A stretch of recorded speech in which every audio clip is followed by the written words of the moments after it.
Hello everyone, कैसे हैं आप लोग। आई थिंक कि सभी बहुत अच्छे होंगे। मैं रोहित यादव अपेक्स मैथमेटिक्स में आप सभी का स्वागत है। आइए आज हम लोग स्टार्ट करते हैं क्लास 10 चैप्टर का नाम है ट्रायंगल। और हम लोग आज पढ़ेंगे ट्रायंगल के बारे में, और स्पेशली क्लास 10th में ट्रायंगल वाले चैप्टर में 3-4 थ्योरम जो है बहुत इंपॉर्टेंट है, जो बोर्ड एग्जाम में श्योर है कि उसमें से एक दो तो आएगा ही आएगा। तो आज उसी थ्योरम की बात करेंगे जो ट्रायंगल में दिया गया है। तो चलिए ट्रायंगल वाले टॉपिक को स्टार्ट करने से पहले कुछ कंसेप्ट होते हैं, उस कंसेप्ट को समझना बहुत जरूरी है। और यहां पे हम लोग बात करने वाले हैं सिमिलर ट्रायंगल की। सिमिलर ट्रायंगल, सबसे पहले कि सिमिलर ट्रायंगल क्या होता है। वैसे तो सिमिलर और कॉन्ग्रुएंट, ठीक है, दो अलग अलग चीजें हैं, लेकिन कॉन्ग्रुएंट वाली चीजें आप 9th में पढ़े होंगे कि दो ट्रायंगल कॉन्ग्रुएंट कब होते हैं। अब यहां पे हम पढ़ेंगे कि दो ट्रायंगल सिमिलर कब होते हैं। अगर हम दो ट्रायंगल सिमिलर जानते हैं, अगर दो ट्रायंगल के बारे में हम जान गए कि ये सिमिलर कब होगा, तो हम बीपीटी या थेस थ्योरम के बारे में बात कर लेंगे या उसके बारे में प्रूफ कर सकते हैं।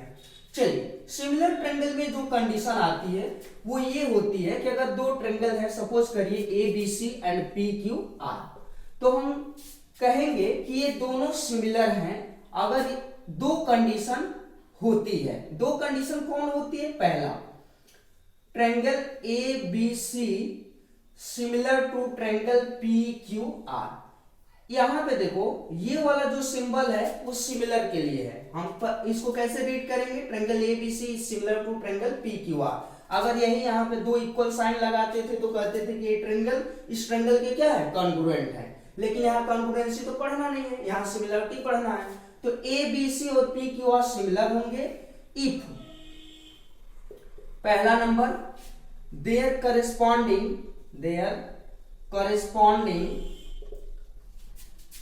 Angles are equal. Corresponding angles are equal, अगर इनके करेस्पॉन्डिंग एंगल इक्वल होते हैं।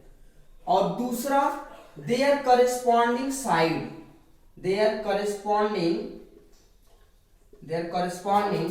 Sides are proportional.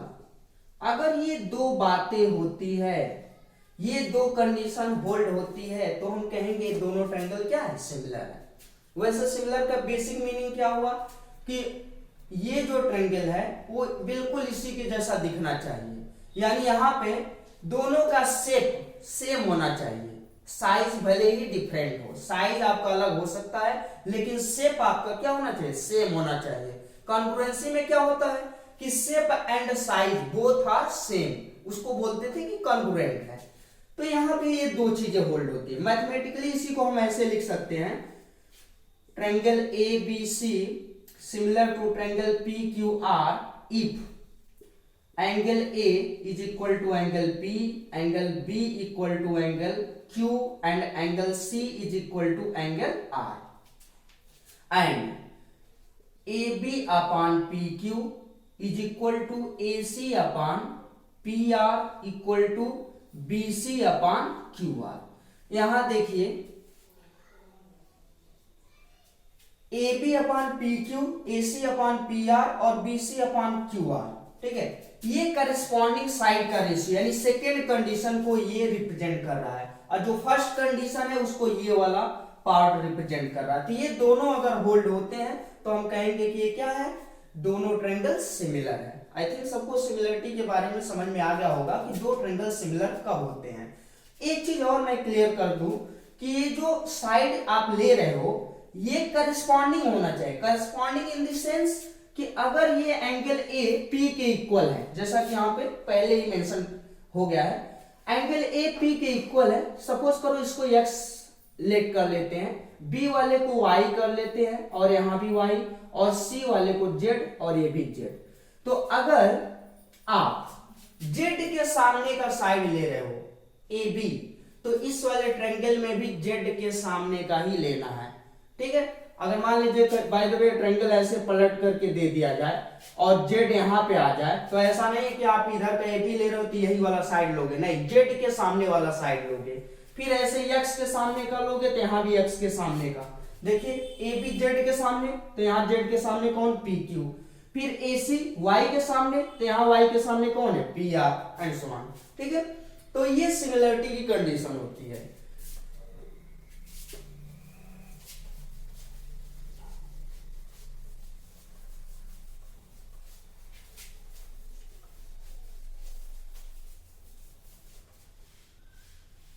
Now we are going to talk most important theorem called as Thales theorem.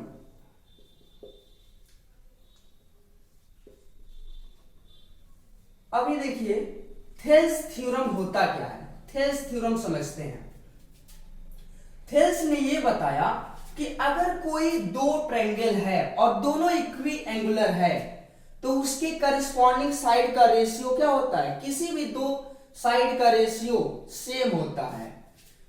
Ratio of any two sides of equiangular triangles are same. ये है Thales का statement. Ratio of any two sides of equiangular triangles are same. By equiangulars means equiangular triangle का मतलब ये हो गया कि दोनों ट्रायंगल के एंगल सेम है, यानी करस्पॉन्डिंग एंगल सेम है। जैसे हमने एक ट्रायंगल लिया, इसका भी एक ट्रायंगल, कोई और एक ट्रायंगल लिया, अब इसका एक एंगल यहाँ पे x है तो इसमें भी कहीं ना कहीं एक एंगल x हो, इसका एक y हो तो इसका भी कहीं ना कहीं एक y हो, इसका एक z हो तो इसका भी एक z हो। अगर दो ट्रायंगल है, साइज में वो डिफरेंट हो सकता है, लेकिन अगर उसके एंगल सेम है, अगर दो ट्रायंगल के एंगल सेम है तो उसको हम इक्वी एंगुलर कहते हैं। इक्वी मींस इक्वल, एंगुलर मतलब एंगल। तो जब दो ट्रायंगल के एंगल इक्वल होते हैं तो उसको इक्वी एंगुलर कहते हैं। और उस वाले दो ट्रायंगल में दो साइड का रेशियो हमेशा क्या होता है, सेम होता है, इक्वल होता है। किसी भी दो साइड का, जरूरी नहीं कि आप कौन सा साइड ले रहे हो, किसी भी दो करस्पॉन्डिंग साइड का रेशियो क्या होगा, सेम होगा। ओके, अब इसी में हम लोग बात कर लेते हैं बीपीटी का, बेसिक प्रोपोर्शनैलिटी थ्योरम। इसका पूरा नाम होता है बेसिक प्रोपोर्शनैलिटी थ्योरम। ठीक है, बेसिक प्रोपोर्शनैलिटी थ्योरम, बीपीटी। वैसे तो ये थेल्स और बीपीटी दोनों सेम होता है, लेकिन दोनों में ये डिफरेंस कैसे हो सकता है, दो नाम कैसे आ गया, चलिए इसके बारे में हम लोग बात करते हैं। लेकिन एक चीज मैं पहले से बता दूं कि अगर आपके एग्जाम में आएगा state and prove Thales theorem, तो आप यही बीपीटी का स्टेटमेंट लिखोगे और यही प्रूव करोगे। अगर ओनली स्टेटमेंट आ जाए तो आप इसको भी लिख सकते हो और बीपीटी में भी जो लिखवाएंगे वो भी आप लिख सकते हैं। ठीक है, तो बीपीटी का स्टेटमेंट क्या है, बेसिक प्रोपोर्शनैलिटी थ्योरम का स्टेटमेंट क्या है।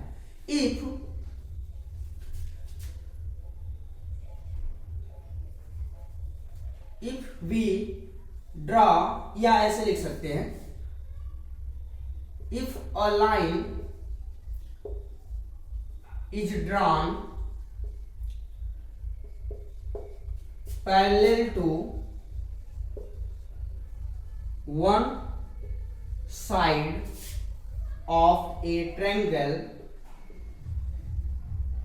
to intersect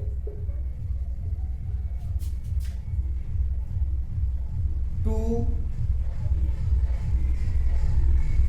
different points of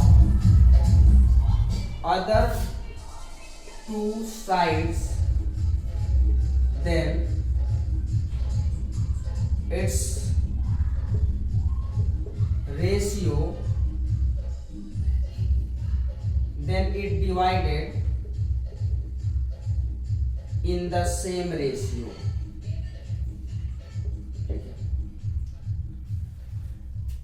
अब इसका लॉजिक क्या है, if a line drawn parallel to one side of a triangle to intersect two different points of other two sides, then it divided in the same ratio.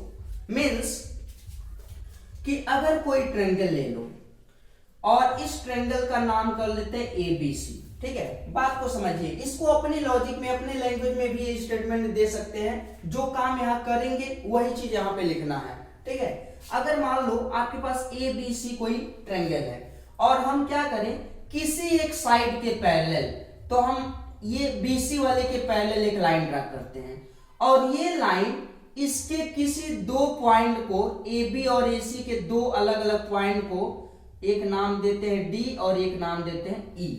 दो अलग अलग point को ये join करता है।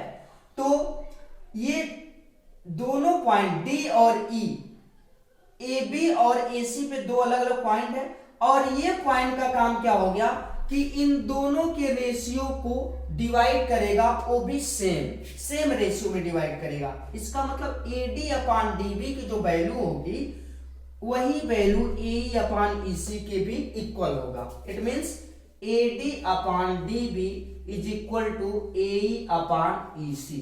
यही है BPT और ये चीज आपको पहले से गिवन है कि ये D लाइन BC के क्या होना चाहिए, पैरेलल होना चाहिए। अब थोड़ा सा हम समझ लेते हैं, प्रूफ अभी बाद में करेंगे, अभी इसके जस्ट बाद पहले ये देखते हैं कि थेल्स और बीपीटी को हम क्यों सेम कर सकते हैं और सेम क्यों होता है।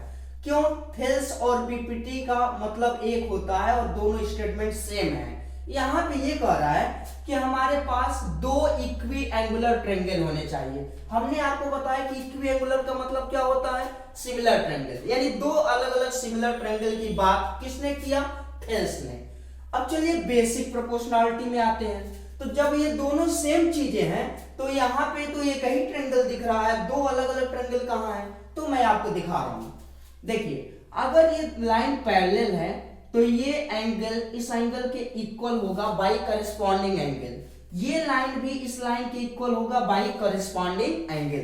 तो जब ये एंगल इसके इक्वल हो गया और ये एंगल इसके इक्वल हो गया और ये बीच वाला तो दोनों में कॉमन है, तो हमें दो ट्रायंगल तो मिल गया। एक ट्रायंगल ये ऊपर वाला हो गया और एक ट्रायंगल ये बड़ा वाला होल ट्रायंगल हो गया, ठीक है। यानी दो ट्रायंगल मिल गया, एक ये छोटा वाला और एक इसी में कंबाइंड रूप से बना हुआ एक बड़ा सा ट्रायंगल। इसका भी एंगल इस वाले के इक्वल हो गया, यहाँ का एंगल इसके इक्वल हो गया और ये तो दोनों में कॉमन है, तो हमें तो मिल गया दो सिमिलर ट्रायंगल। तो जब दो सिमिलर ट्रायंगल मिल गया मतलब दोनों का एंगल क्या है, इक्वल है, इट मींस इक्वी एंगुलर है। और जब इक्वी एंगुलर है तो इनके रेशियो, इनके करस्पॉन्डिंग साइड के जो रेशियो होंगे वो सेम होंगे किसी भी दो साइड का। अब आप कहोगे कि यहाँ AD अपान DB है, ये तो AD छोटे वाले का हमको समझ में आ रहा है, लेकिन बड़े वाले का तो AB लेना चाहिए, DB क्यों है। तो भाई इसी को आगे थोड़ा सा सॉल्व करोगे तो ये ऐसे भी बन जाएगा AD अपान AB और ये इक्वल हो जाएगा AE अपान, इधर का EC ना करके आप क्या भी लिख सकते हो, AC लिख सकते हो।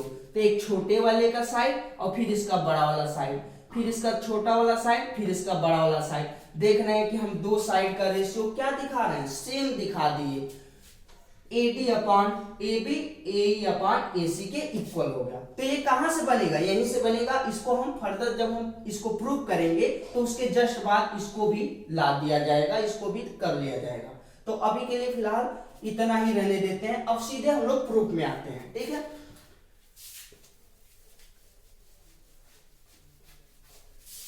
तो बहुत ही इंपॉर्टेंट थ्योरम है ये, हो सकता है कि इस बार पूछा जाए, तो इसलिए आप सभी लोग इसको अच्छे से तैयार करके जाएंगे। अब प्रूफ में आ जाते हैं। बहुत ही बेहतरीन प्रूफ है, अगर एक बार आप ध्यान से पढ़ लेंगे तो ये कभी भूलेगा ही नहीं। चलिए सबसे पहले एक ट्रायंगल बना लेते हैं। ये ट्रायंगल है AB और C, ओके। अब इसमें एक लाइन लेते हैं DE which is parallel to BC। ये लाइन DE किसके पैरेलल है, BC के पैरेलल है। अब जब ये BC के पैरेलल हो गया तो हमने तो BPT का स्टेटमेंट पढ़ा ही था, यानी अभी हम प्रूफ करने वाले हैं, प्रूफ किसका, BPT का। और BPT के प्रूफ में आपको क्या गिवन है, given a triangle ABC and a line DE parallel to BC। ये दो चीजें गिवन है, ठीक है। तो गिवन में तो आपका यही हो गया। टू प्रूव क्या करना है, टू प्रूव ये करना है कि ये जो दो पॉइंट है इनको सेम रेशियो में डिवाइड करेगा। It means AD upon DB का जो रेशियो आएगा सेम वही AE अपॉन EC आएगा। यही हमें प्रूव करना है, BPT का प्रूफ कर रहे हैं। तो प्रूफ में क्या करना है कि इनके रेशियो सेम होते हैं। अगर कोई पैरेलल लाइन इनके दो अलग अलग साइड को डिवाइड करता है किसी अलग अलग पॉइंट पर, तो इनका जो रेशियो होगा वही सेम रेशियो इसका भी होगा। It means AD upon DB is equal to AE upon EC। ये हमें लाना है, ठीक है। अब ये लाना है तो इसके लिए कुछ कंस्ट्रक्शन करने होंगे। तो चलिए कंस्ट्रक्शन क्या क्या करेंगे। कंस्ट्रक्शन में D वाले पॉइंट से, ध्यान दीजिएगा कि D वाले पॉइंट से इसके सामने वाले साइड पर हमें एक परपेंडिकुलर ड्रा करना है। मान लो कि ये DL एक परपेंडिकुलर है। ऐसे ही E वाले पॉइंट से इसके सामने वाले साइड पर एक परपेंडिकुलर ड्रा करना है। और फिर दूसरा काम ये करना है कि B से E को ज्वाइन कर देना है और D से C को ज्वाइन कर देना है। इतना काम सभी लोग कर सकते हैं, आसान है, कुछ भी नहीं किया गया है इसमें। चलिए अब कंस्ट्रक्शन भी लिख लेते हैं। कंस्ट्रक्शन, अब बताओ हमें AD अपॉन DB लाना है। तो इस AD अपॉन DB लाने के लिए सबसे पहला काम ये करेंगे कि ऊपर वाले इस छोटे ट्रायंगल का एरिया निकालेंगे। यानी अच्छा, कंस्ट्रक्शन तो अभी लिखे नहीं है। कंस्ट्रक्शन में क्या किया गया है वही लिख लो। ड्रा DL परपेंडिकुलर किस पे, AE पर, चाहे AC भी लिख सकते हो। DL perpendicular AE and E इसका नाम दे देते हैं M, EM perpendicular AD and join what, DC and BE। इतनी सारी चीजें हमने कंस्ट्रक्शन में किया। क्या किया, यहां से परपेंडिकुलर, यहां से परपेंडिकुलर और इन दोनों को आपस में join. Okay, now prove area of triangle ADE। अब हम ADE का एरिया निकालेंगे। ADE का एरिया निकालने के लिए सबसे पहले क्या चाहिए, 1/2 बेस। और बेस को क्या लेना है, AD। इसको देखते हुए कि हमें AD लाना है तो इस वजह से हम बेस को क्या मानेंगे, AD। यानी बेस अपना AD हो गया। और जब बेस AD हो गया तो बेस पे जो परपेंडिकुलर लाइन होती है यानी उसी को हाइट बोलते हैं, तो इसकी हाइट कितनी हो जाएगी, EM। जैसे मान लो ये कोई ट्रायंगल है और ये इसका बेस है, तो इस पे जो परपेंडिकुलर लाइन होगी that will be the height of triangle. तो यहां पे हाइट ऑफ ट्रायंगल क्या हो गया, EM। ओके, ऐसे ही हम क्या करें, नीचे वाले ट्रायंगल में आए और नीचे वाले ट्रायंगल में देखने की कोशिश करिएगा आप लोग। ये वाला ट्रायंगल जिनको हम शेडेड कर रहे हैं, ये ट्रायंगल का नाम क्या है, BDE।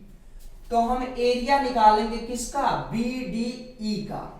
और BDE का एरिया होगा 1/2। और यहां भी बेस को क्या मानेंगे, BD। और हाइट क्या हो जाएगा, height will be same as EM। इसकी हाइट भी क्या ही होगा, EM होगा। अब कुछ लोगों को समझ में नहीं आ रहा होगा कि ये EM हाइट कैसे हो सकता है। तो बच्चों मैं आपको क्लियर करा दूं।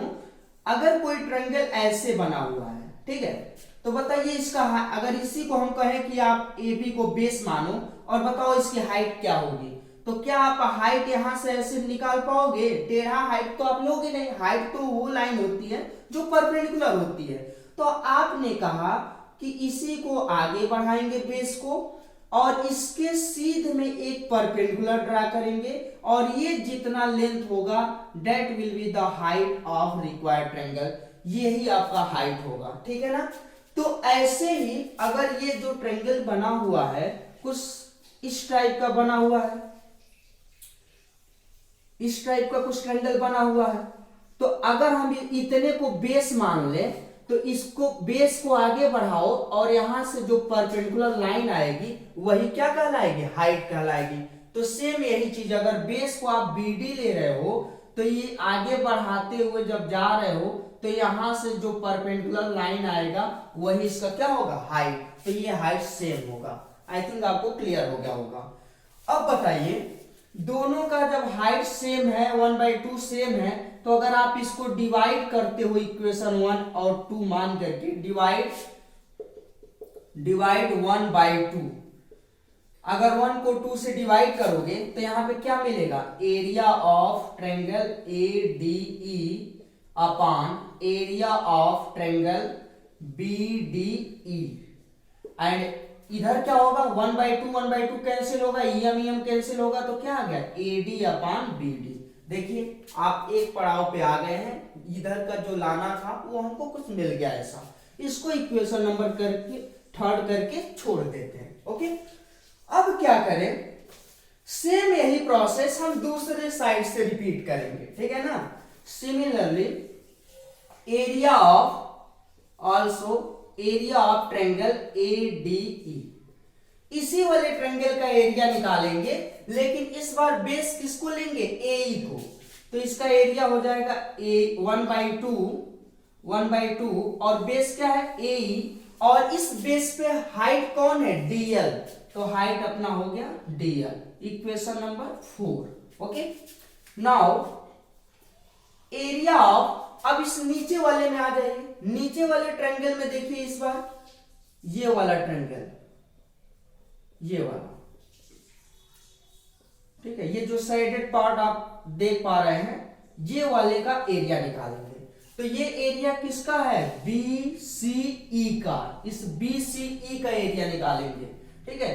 तो जब BCE का एरिया आप निकालोगे, एरिया ऑफ BCE, तो ये क्या होगा, 1/2, बेस क्या होगा, बेस आपका EC है ना, तो बेस आपने EC लिया और इनटू हाइट। अब देखो ये भी सेम वही जैसे पहले वाले क्वेश्चन में था, इसको आगे बढ़ाओ, बेस को और आगे बढ़ाओगे तो देख रहे हैं यही DL क्या है, इसकी हाइट है, तो यहां पे हाइट क्या ही होगा, DL, equation number 5। Now divide, अब इन दोनों इक्वेशन को आपस में डिवाइड करो, डिवाइड 4/5, तो फोर्थ वाले इक्वेशन को जब फिफ्थ वाले इक्वेशन से आप डिवाइड करोगे तो इधर क्या मिलेगा, area of triangle ADE upon area of triangle BCE is equal to 1/2 cancel, बचा AE अपॉन EC, और ये DL और DL भी क्या हो जाएगा, कैंसिल हो जाएगा। ओके, तो आई थिंक इसमें किसी को भी कोई प्रॉब्लम नहीं हुई होगी, बहुत ही आसान कॉन्सेप्ट है, आप यहां तक समझ गए होंगे, ठीक है। अब आगे क्या करेंगे, चलिए, तो ऊपर से हम इरेज कर देते हैं।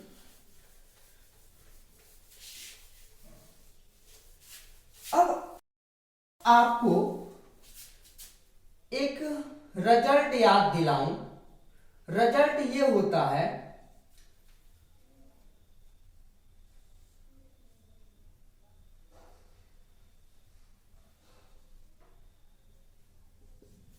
रिजल्ट ये होता है कि अगर एक ही बेस है, ठीक है, अगर एक ही बेस है और ये दो ट्रायंगल है, एक ट्रायंगल हो गया AB और C और एक ट्रायंगल हो गया AB और D,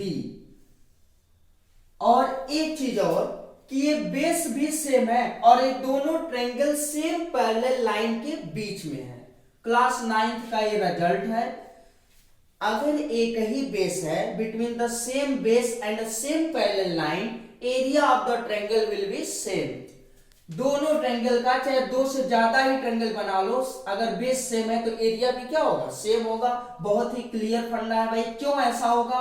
क्योंकि ट्रायंगल का एरिया निकालते समय 1/2 बेस लोगे AB, और जब ये दो पैरेलल लाइन है तो पैरेलल लाइन के बीच का डिस्टेंस तो हर पोजीशन पर सेम होता है। अगर इसकी हाइट यहाँ भी h है तो यहाँ भी h होगा, यहाँ भी h होगा, तो पहले वाले ट्रायंगल के लिए भी हाइट वही होगा, दूसरे के लिए भी हाइट वही होगा। बेस सेम ये है, 1/2 दोनों में है, इसका मतलब एरिया दोनों का क्या होता है, सेम होता है।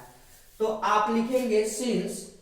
अब यहां पे देखो कौन सा ऐसा बना रहा है, यहां पे बना रहा है triangle, area of triangle BCE and area of triangle BC is equal to area of triangle BDE। ध्यान से देखिए, क्या दोनों वही चीज है? यहां फिर से एक बार क्लियरली मैं आपको दिखा रहा हूं बना के। मेरे पास ऐसा ही कुछ ट्रायंगल है और ये लाइन इसके पैरेलल है।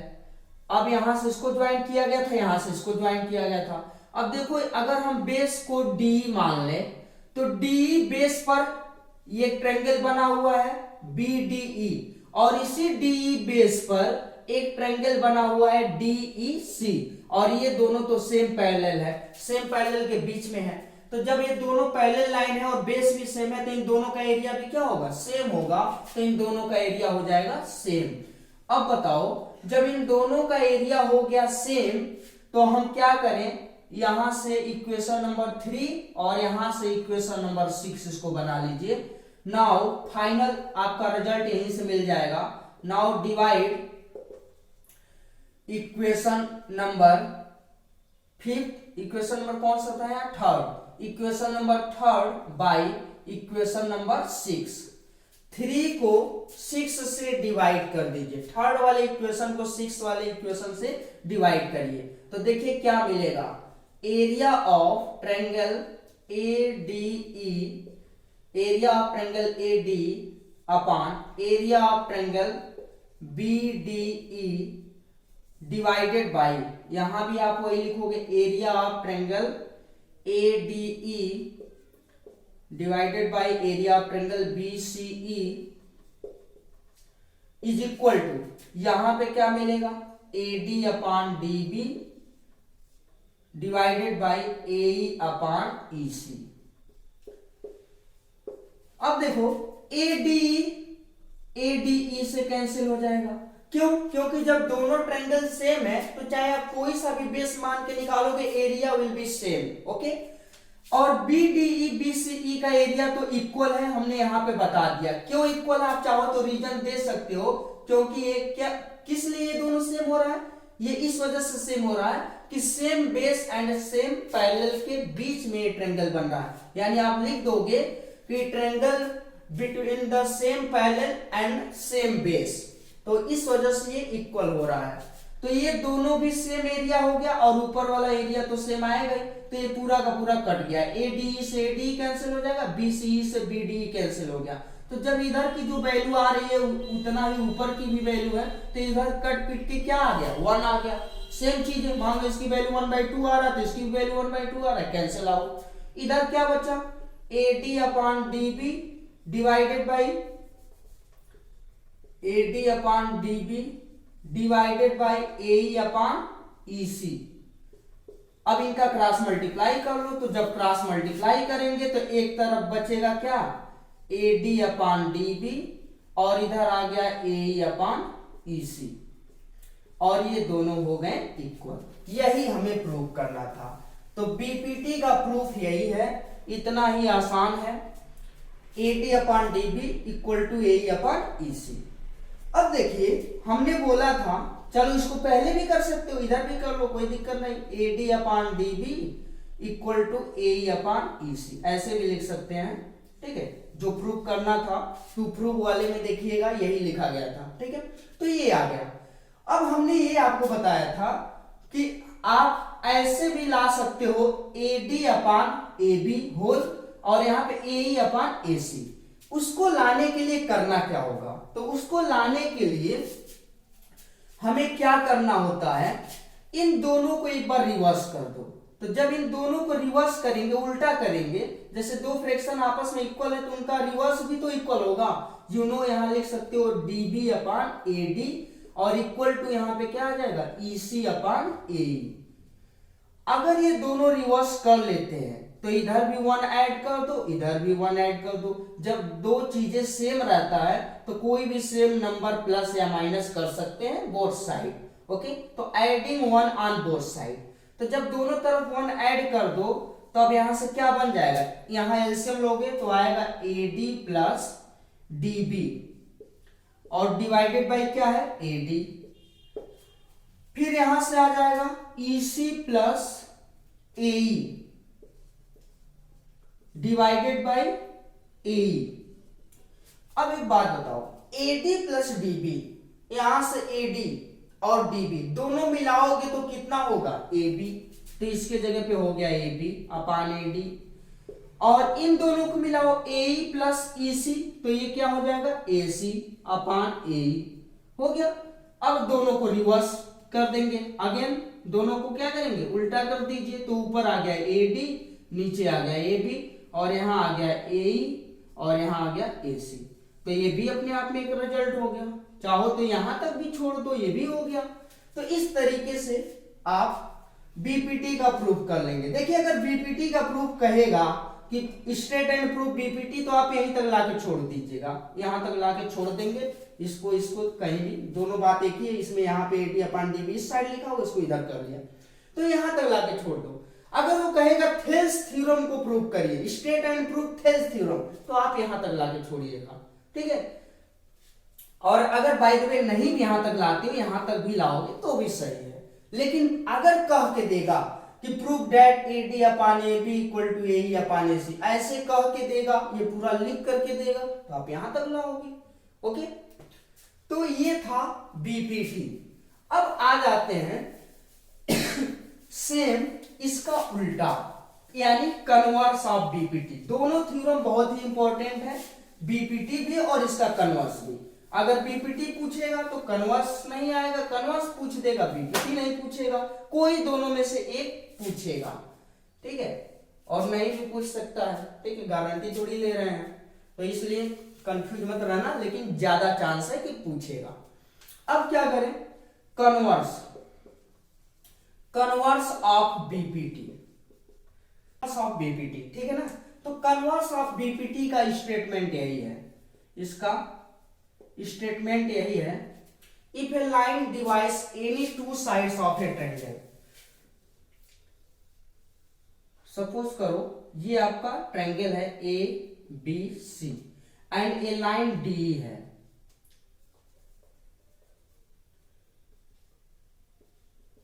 ये एक लाइन है, ठीक है। If A line divides any two sides of A triangle, ये जो लाइन DE है वो ट्रायंगल के किसी दो साइड को डिवाइड कर रहा है सेम रेशियो में। Same ratio means AD upon DB equal है किसके, AE अपान EC के। देन तब क्या होने वाला है, line is parallel to third side, तो ये लाइन जो है तीसरी साइड के पैरेलल होगा। दो साइड तो यहां पे हो गए, दो साइड तो इंगेज हो गए, बचा हुआ तीसरा साइड इन्हीं के पैरेलल ये लाइन हो जाएगा। ओके, तो इसमें गिवन कंडीशन क्या रहता है, गिवन कंडीशन ये है कि AD upon DB is equal to AE upon EC, ये गिवन कंडीशन है। और हमें टू प्रूव क्या करना है, to prove DE parallel to BC, ये हमें प्रूव करना है। इसको प्रूव करेंगे बाय कंट्राडिक्शन मेथड, ठीक है। कंट्राडिक्शन मेथड का मतलब कि हम थोड़ा सा कुछ अलग तरीके से मान लेंगे। मानते कैसे हैं, देखो अगर ये प्रूव करना है कि DE BC के पैरेलल है, तो हम मान लेते हैं कि अभी DE BC के पैरेलल नहीं है। सपोज करिए कि जब DE BC के पैरेलल नहीं है, प्रूफ में आ जाइए, साथ ही समझते चलेंगे और लिखते भी चलेंगे। Let if possible DE not parallel to BC। Suppose करिए DE BC के पैरेलल नहीं है, then there be a point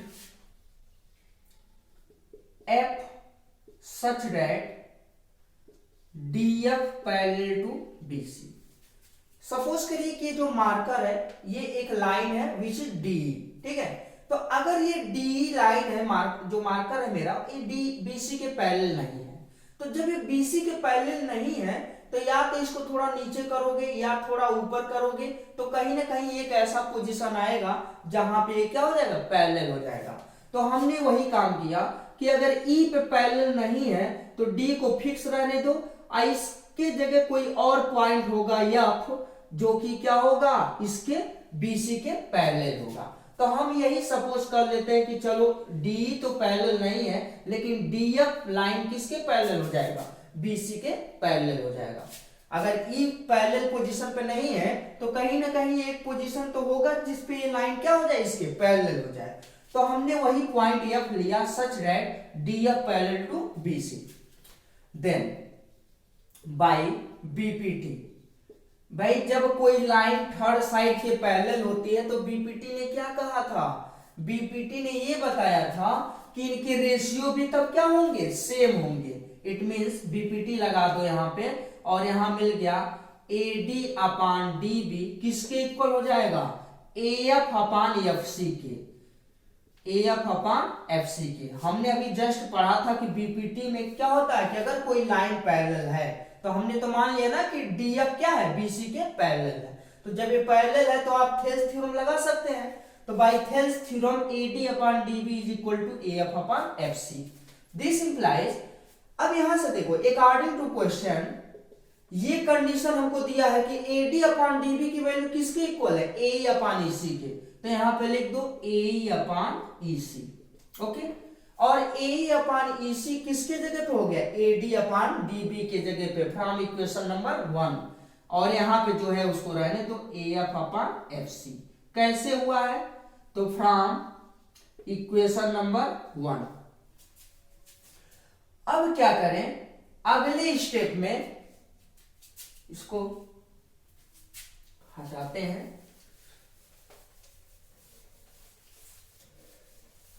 चलिए अब इसके बाद इधर आ जाते हैं। देखो अगर ये दोनों इक्वल हो गया तो इन दोनों में हम क्या करें, दोनों साइड 1 ऐड कर लें, AE अपान EC और +1, और यहां भी AF अपान FC और प्लस के 1। इनका एलसीएम लेंगे तो AE plus EC upon EC is equal to AF plus FC upon FC। अब जरा देखो तो AE प्लस EC, A से E तक और E से C तक दोनों मिलाओगे तो क्या होगा, AC अपान EC। फिर यहां A से F तक और F से C तक मिलाओगे तो भी क्या होगा, AC। देखिए A से F एंड देन F से C, दोनों को इकट्ठा करेंगे, मिला लेंगे तो दोनों डिस्टेंस किसके इक्वल होगा, AC के अपान FC। Now AC and AC cancel out और यहां दोनों इक्वल हो गए, क्रॉस मल्टीप्लाई कर दो, यहां भी 1 बचा, यहां भी 1। FC किसके इक्वल हो गए, EC के, यानी EC इक्वल टू FC। ये हमारे पास आ गया। अब यहां पे एक प्रॉब्लम क्रिएट हो रही है। भाई हमने तो E और F दो अलग अलग पॉइंट लिया था, हमने कहा था कि E पे तो लाइन पैरेलल नहीं है तो F पे पैरेलल है, और जब F पे पैरेलल है और E पे पैरेलल नहीं है तो ये दोनों दो पॉइंट हुए, क्योंकि सेम पॉइंट अगर रहेंगे तो पैरेलल ही रहेंगे।